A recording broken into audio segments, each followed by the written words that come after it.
मैं हमारे साथ जो गुलाम जी हैं उनके पास चलते हैं। अभी मुसलमान को तो बोलने दो भाई। गुलाम, आप बोलिए आपकी पहली प्रतिक्रिया।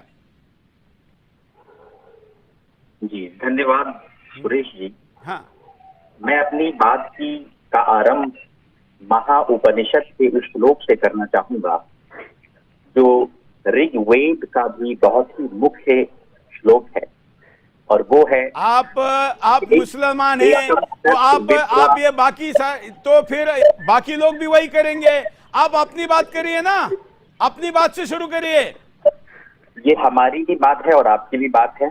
हाँ। और वो बात ये है, एकम तत् विप्रा बहुधा वदन्ति, जिसके माने होते हैं the truth is one but the wise call it by many names, but the तो ये sage is इस्लाम called को it by मंजूर many। है? ये आपको बाहर निकाल देंगे ये जो इसके काजी माने है? पहले सुरेश जी, मैं इसके पहले माने बता दूं, और उसके माने हैं कि सत्य एक है पर ज्ञानी लोग उसे अलग अलग नामों से पुकारते हैं। हाँ, तो ये हमको मंजूर है ना, ये तो हमारा ही है। लेकिन आप ये अगर ऐसा कहोगे, सत्य के आपको अलग अलग एंगल से देखने के लिए जाओगे तो इस्लाम से बाहर कर दिए जाओगे। यही सबसे पहले आपको बाहर करेंगे।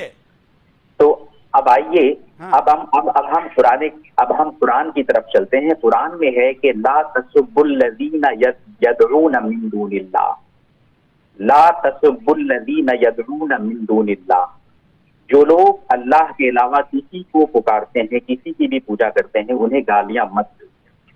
फयसुब्बुल, ताकि कहीं ऐसा ना हो कि वो लाइल्मी में तुम्हारे खुदा को गाली।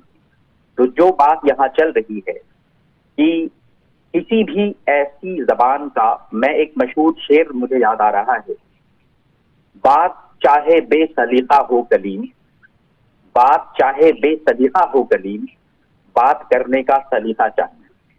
चाहे वो मौलाना अरशद बदनी हो या जो भी हो, जिन्होंने भी एक धार्मिक सौहार्द के नाम पे जो कॉन्फ्रेंस को ऑर्गेनाइज किया और उसमें बात करने का एक ऐसा सलीका अपनाया जिसके बाद धार्मिक सौहार्द नहीं, धार्मिक उन्माद पैदा हो गया, मैं उस तरीके को और उस सलीके को कंडेम करता हूं। और मेरा ये मानना है कि हमें इस चीज पर, जो भगवत गीता में भी बताया गया है कि धर्म, और जो कुरान में बताया गया है कि दीन, ये वो नहीं है जो हम और आप समझते हैं रिलीजन एक वेस्टर्न कॉन्सेप्ट है।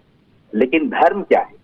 श्री कृष्ण से पूछा गया, जब अर्जुन ने ये पूछा कि धर्म क्या है, तो आपने धर्म की व्याख्या करते हुए, श्री कृष्ण जो एक योगेश्वर भी, वो एक फिलोसोफर भी है, वो एक दार्शनिक भी है, वो कहते हैं कि धर्म ये है कि जो शाश्वत है, यानी जो हमेशा से है, जो eternal, existing from the time immemorial. फिर उसके बाद कहते हैं कि धर्म सनातन है, धर्म वो है जो शुरू से है और हमेशा रहेगा, और यही वो धर्म है जिसको कुरान में दीन कहा गया है कि दीन क्या है? दीन अजली और अबदी होता है। और कुरान में ये भी एक आयत मौजूद है कि धर्म को ढूंढना हो तो प्राचीन ग्रंथों में ढूंढो, फी ज़ुबुरिल अव्वलीन, इन द अर्लीस्ट स्क्रिप्चर्स। अगर आपको धर्म को ढूंढना है तो सबसे प्राचीन धर्म ग्रंथ दुनिया में क्या है? ये उपनिषद है, ये महाउपनिषद है, ये जिससे हम वेदांता यानी वहदतुल वजूद का कॉन्सेप्ट आया, यूनिटी ऑफ द एग्जिस्टेंस का कॉन्सेप्ट आया, यूनिटी ऑफ द बीइंग का कॉन्सेप्ट आया, जिससे वेदांता का कॉन्सेप्ट आया। तो द ट्रूथ इज वन, सच्चाई, सत्य एक ही है, but the wise call it by many names. लेकिन ज्ञानी लोग उसको अलग अलग नामों से जानते हैं। किसी को श्री कृष्ण का रास्ता पसंद आता है, किसी को संत कबीर का रास्ता पसंद आता है, किसी को वैदांतिक ट्रेडिशन पसंद आती है, किसी को भक्ति मार्ग पसंद आता है, किसी को सूफी मार्ग पसंद आता है। इसलिए दीन और धर्म तो एक ही रहा है, अब अलग अलग नामों से अलग अलग। यही बात अगर आप वक्त दें तो मैं दूसरी बात कहूं, श्री कृष्ण से पूछा गया कि आत्मा क्या है, तो श्री कृष्ण ने कहा कि आत्मा वो है जो आत्मा ही सत्य है।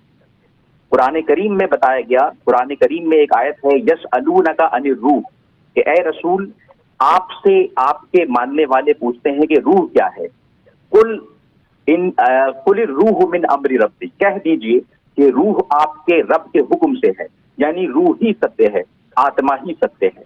तो यही वो सत्य है जिसको मैंने शुरू में ही बता दिया कि एकम सत्य, जो एक ही सच रहा है, एकम इव द्वितीयम, जिसका कोई दूसरा सानी ही नहीं रहा है।